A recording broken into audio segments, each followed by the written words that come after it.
This is the P-61, called the Black Widow. She's well named because she packs 4 caliber 50 machine guns and 4 20-millimeter cannon. An obituary notice goes with each bite. Those twin engines will carry her fast enough to catch up with almost anything in the sky. And she's maneuverable, as a fighter should be. Very easy to handle. She stalls, takes off, and lands at low speeds. Getting checked out on her is a pleasure.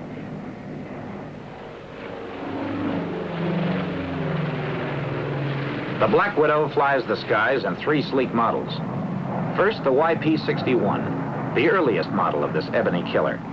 Then the P-61A, the first model to go into combat service. And finally, the P-61B, the newest combat version. Let's watch this pilot learning his stuff on a P-61A.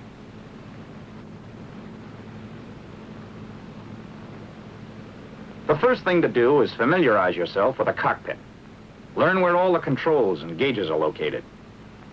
The TO for the airplane is a big help. Diagrams and photographs make it easy for you to get to know the ship. After a couple of hours of study, you are able to pick out the controls and gauges without the loss of a second. And with your eyes shut. That's important because you can't afford to waste time in this fast twin-engine job. And there's no co-pilot around to help you. You're going up for a ride, just to get the feel of the ship. But first you have to check the airplane, thoroughly. That's your best guarantee for living to a ripe old age.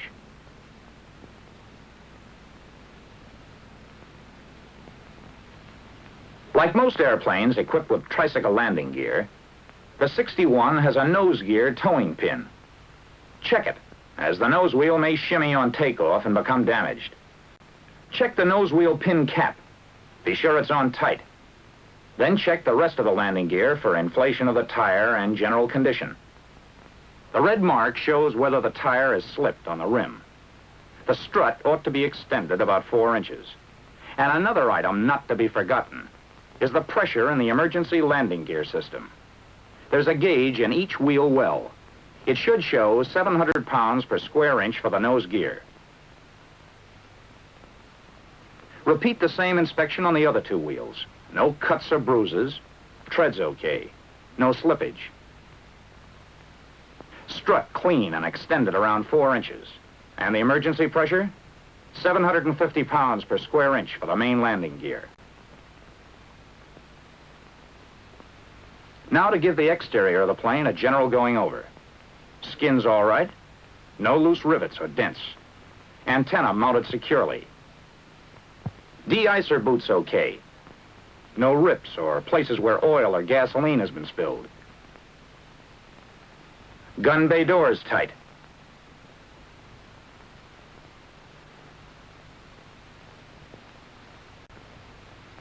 Control surfaces in good shape.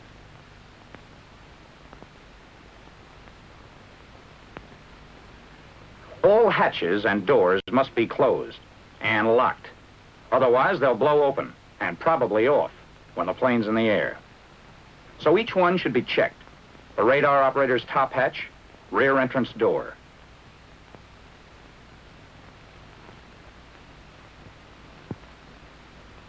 Now you can get into the cockpit, but you have to climb right out again through the top hatch. Careful not to step on any plexiglass. There's one thing more to check outside the airplane. The gas tank filler caps.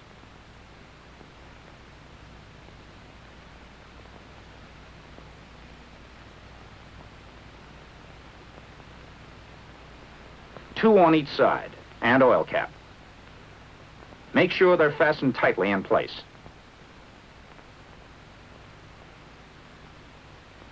Here's an old story, but a wise one. Form 1A. Check and sign for red diagonals.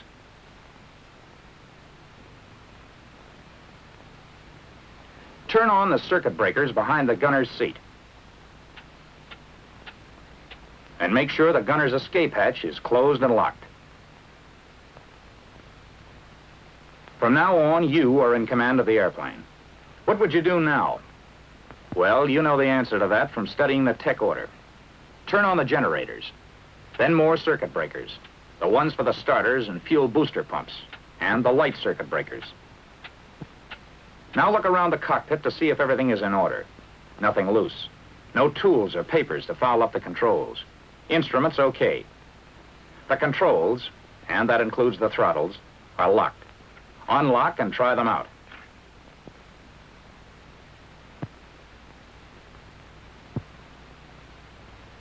Operate the rudders, elevators.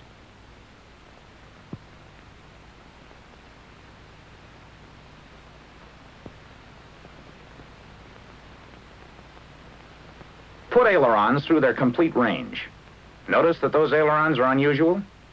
They're the spoiler type, especially effective at high speeds.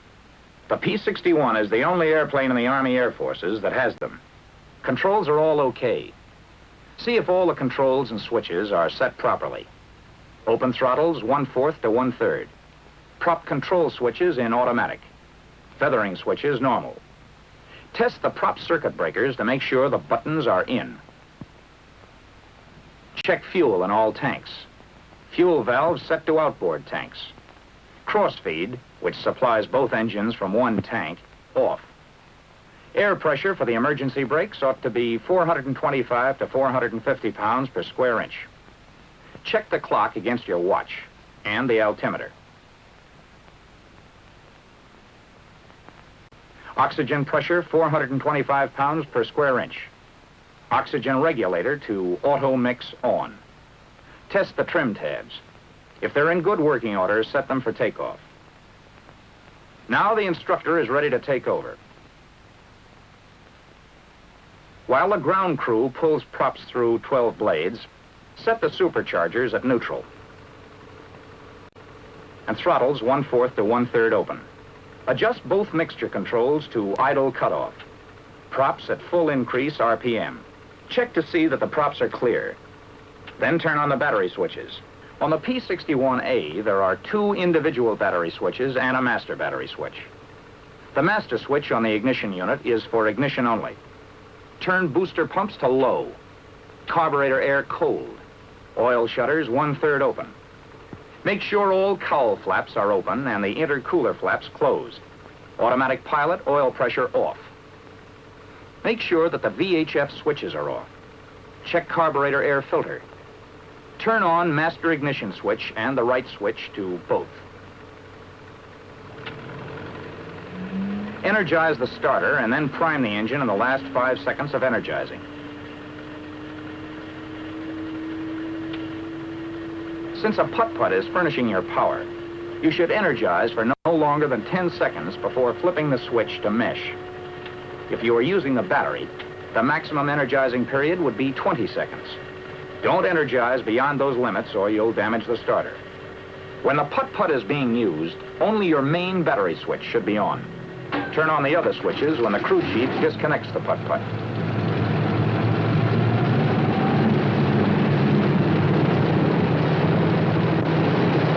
Adjust your mixture control to auto-rich. Close the throttle to run your engine as slowly as possible until oil pressure is indicated. As soon as oil pressure shows, adjust to between 1,000 and 1,200 RPM to prevent fouling of the plugs as a consequence of prolonged idling. Now we're ready to run through the same procedure for the left engine.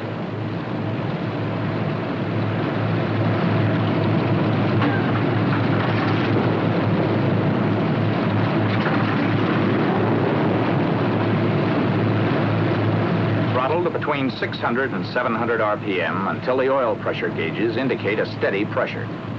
The cold oil pressure will go up to 150 or 200 pounds until the oil temperature gets to 40 or 50 degrees centigrade. Keep the prop governor in high RPM. Turn the fuel booster pumps off. Your fuel pressure should be between 15 and 17 pounds. When the oil temperature gets to about 40 degrees centigrade, open the oil cooler flaps about 1/3. Keep the engine cowl flaps open. Operate the cowl flaps and intercooler flaps, watching them from the window.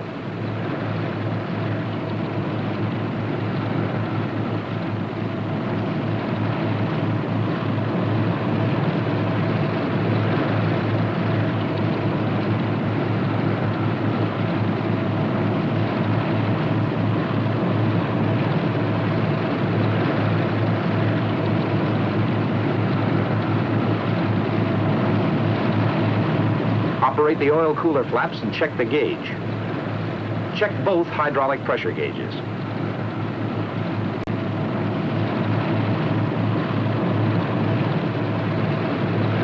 Make your interphone check and see that all entrance hatches are closed and locked.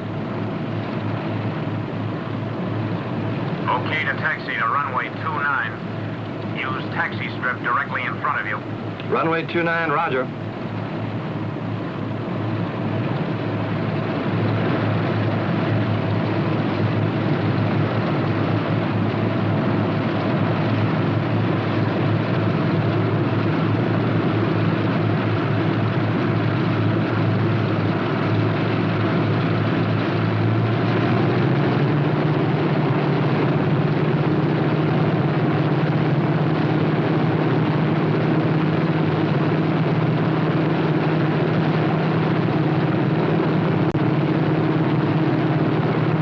Brakes for taxiing as little as possible.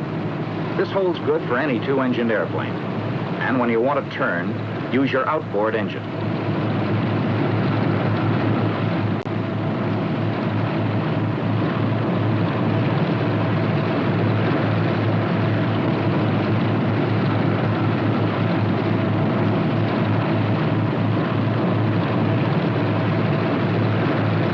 Always taxi with your flaps up. Set brakes and proceed to make check. Your oil pressure should be at normal, and cylinder head temperature must be over 100 degrees. Now check one engine at a time. See that the prop is at high RPM, and put mixture control in auto rich.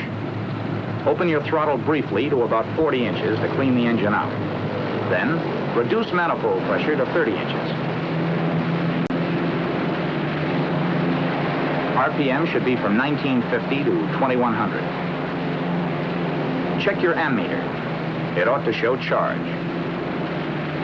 Next, turn off one magneto. Your loss of RPM should not exceed 100.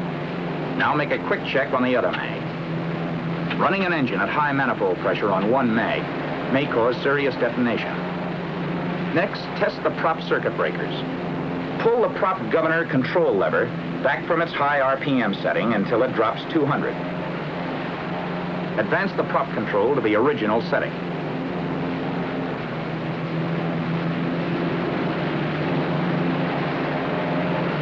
Use the feather switch to check the prop. When RPM starts to drop, switch back to normal position.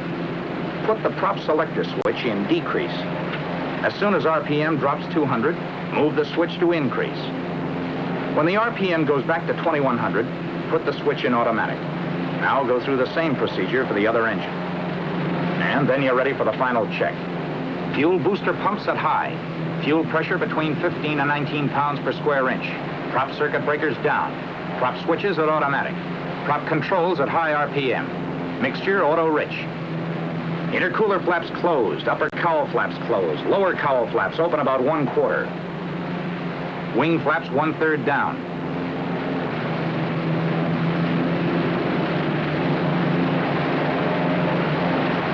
Gyro instruments uncaged.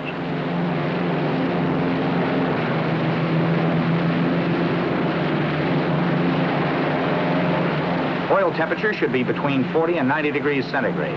Oil pressure 75 to 90 pounds per square inch at 2,000 RPM. Cylinder heads between 120 to 205 degrees centigrade. Hydraulic and accumulator pressure 800 to 1,100 pounds per square inch. Now you're ready to scramble.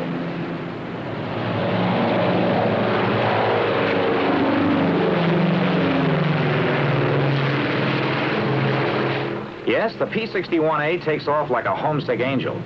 But flying the P-61B is smoother and even more efficient, with these latest modifications giving her top performance. A rack for night binoculars, a new wrinkle in night fighting, an electrically operated accessory panel, push-button type circuit breakers, 2 improved heating units, trim tab removed from aileron, landing gear with a neutral position. In the down position, a lock prevents the gear from being raised accidentally. Main gear nacelle doors close with wheels down. Taxi lights on the nose wheel. Now let's go upstairs and watch another P-61 go through its paces. A YP in this case. The ship takes off at about 105 miles an hour, indicated without flaps. She'll fly herself off the ground. But now let's see how the P-61 takes off with flaps. Using quarter flaps provides another normal takeoff. Notice that the nose need be raised very little. But if you ever have to take off from a bombed field in a hurry, use 2/3 flaps. Keep nose wheel on ground until you have flying speed, then pull her loose. Climb a few feet and level off to gain speed. The P-61 will take off in a short space if you handle her correctly. Here's another way to clear an obstacle at the end of the runway. Flaps down 2/3 again. But this time, stay on the ground as long as possible, gaining all the speed you can. Then pull up steeply and keep climbing until the obstacle is cleared. 140 miles per hour gives you the best rate of climb, but 160 is generally recommended for normal operation. The higher speed keeps the engine running cooler. For normal cruising, use 2230 RPM or less. Manifold pressure, 29 to 34.5 inches in auto lean. Oil temperature, 60 to 85 degrees centigrade. Oil pressure, 60 to 90 pounds per square inch. Fuel pressure, 15 to 17 pounds per square inch. Cylinder head temperature, about 210 degrees centigrade. Generator voltage, 28 to 28.5. Amps, 200 maximum each when using turret and all radio equipment. Shift the supercharger every 3 hours to prevent accumulation of sludge. The Widow is very easy to get along with. She won't give you any trouble on turns. Climbs like a monkey. Dives well. Here she is doing a chandelle. A stall at about 95 miles per hour with flaps up and power off. The response and effectiveness of elevator and rudders is completely normal. Elevator forces are exceptionally light for a ship of its size due to the spring-loaded tabs. Failure of either engine in flight isn't a problem if you follow the proper procedure. Hit the feathering switch, then close the throttle. Move the mixture control to idle cutoff. Turn the fuel supply of the dead engine off.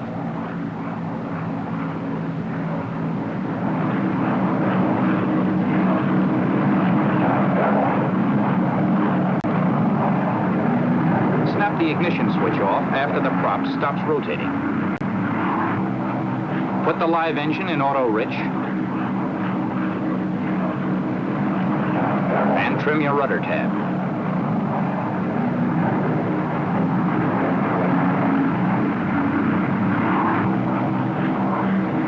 Close the cowl flaps on the dead engine all the way. And finally, close the oil cooler flaps and intercooler shutter on the dead engine.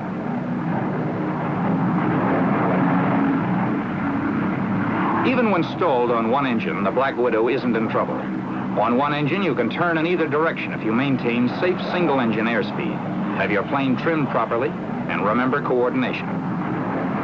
And don't be timid about racking her around.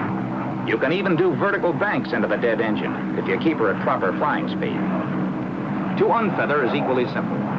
Turn the ignition switch on with the throttle closed. Set the prop control lever to the decrease RPM position. Turn on the fuel supply. Move the mixture control to auto rich. Set the feathering switch to normal position and hold the selector switch in the increase RPM until your engine speed reaches 800 RPM. Then release the selector switch. When minimum engine operating temperatures have been reached, place selector switches in automatic. And finally, adjust mixture, throttle, and prop levers to the desired power and engine RPM and retrim the ship.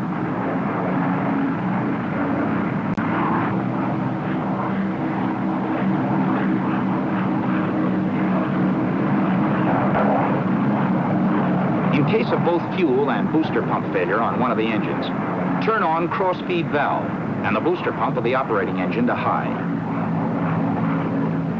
If, in an emergency, you need the absolute maximum performance, use the water injection, which is found on most P-61s. Just shove the throttles all the way open. That turns on the pumps. And then push the water injection switch. That sends the water into the engine. To use the autopilot, turn on the pressure valve.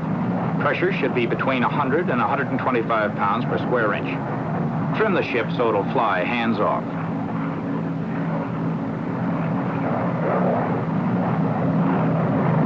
Uncage the gyro pilot instruments. Line up the control indices.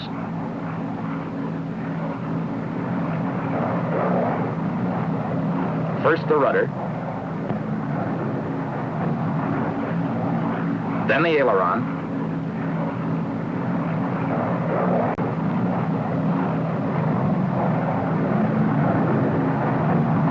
And last, the elevator.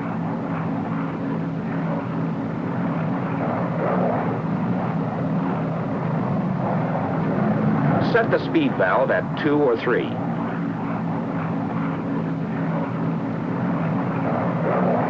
Now turn on the autopilot.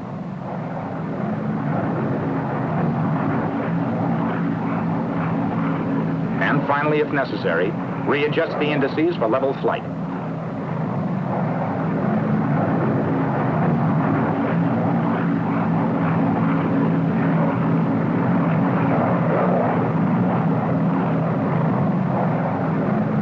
Well, I guess we've been up long enough. Let's head for the barn.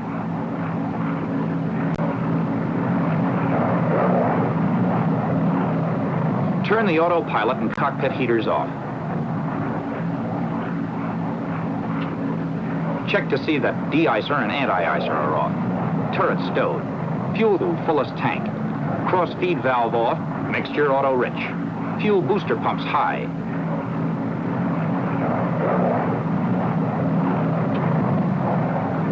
Supercharger neutral.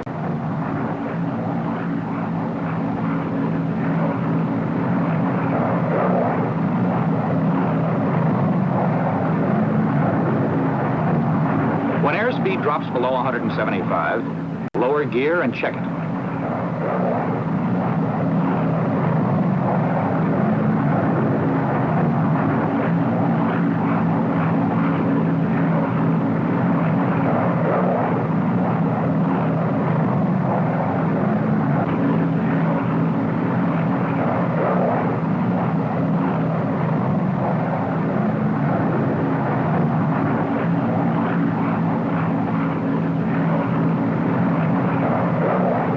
Hydraulic and accumulator pressure, 800 to 1,100 pounds per square inch.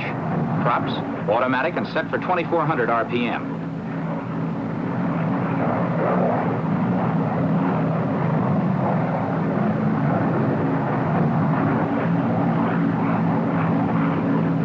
And lower your flaps.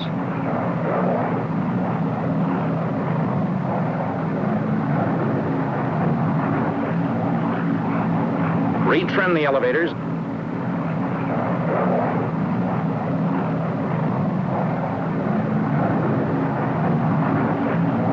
Check brake pressure with your toe.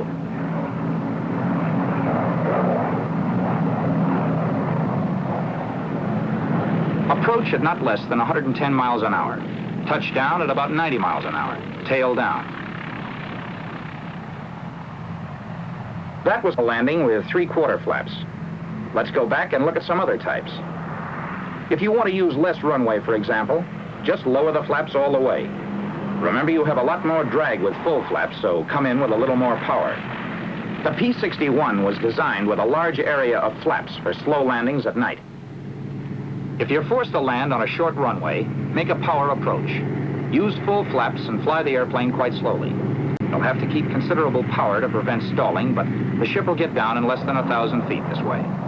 For a single-engine landing, bank into the good engine, if practicable, when you enter the traffic pattern. Lower the wheels just after you turn into the approach, but don't lower the flaps until you're sure of making the field. Use some power on the good engine. Try to make your approach as normal as possible. If you're going faster than normal, fly the plane onto the ground and use the brakes rather than holding it off to lose the excess speed. Some pilots prefer to make a landing with no power. It may be done with full flaps. The glide must be quite steep in order to maintain airspeed, and the flare should be started rather high so the plane won't mush into the ground. But now let's see what happens after the wheels are on the ground. Hold the nose off the ground as long as possible in order to spare the brakes.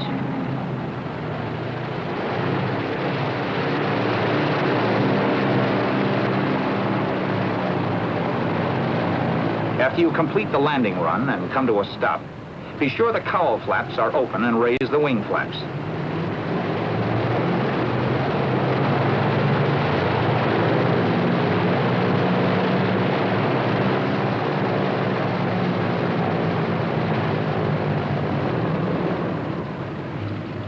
Idle the engines at 1,000 to 1,200 RPM until cylinder head temperatures drop below 205 degrees centigrade.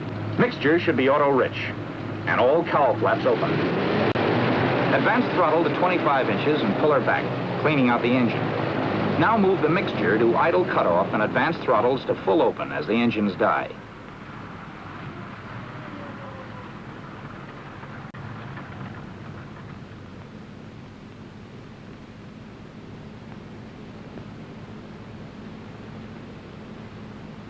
Turn off all switches.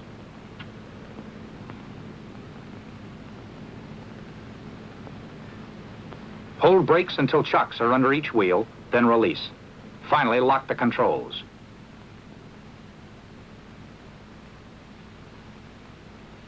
Well, that ends your first lesson in learning how to fly the Black Widow. You have a long way yet to go, but it's usually a case of love at first flight. She's that kind of an airplane. The Black Widow is designed to kill. The fury of her guns and the flaming wrecks of her victims are lighting up dark skies over enemy strongholds.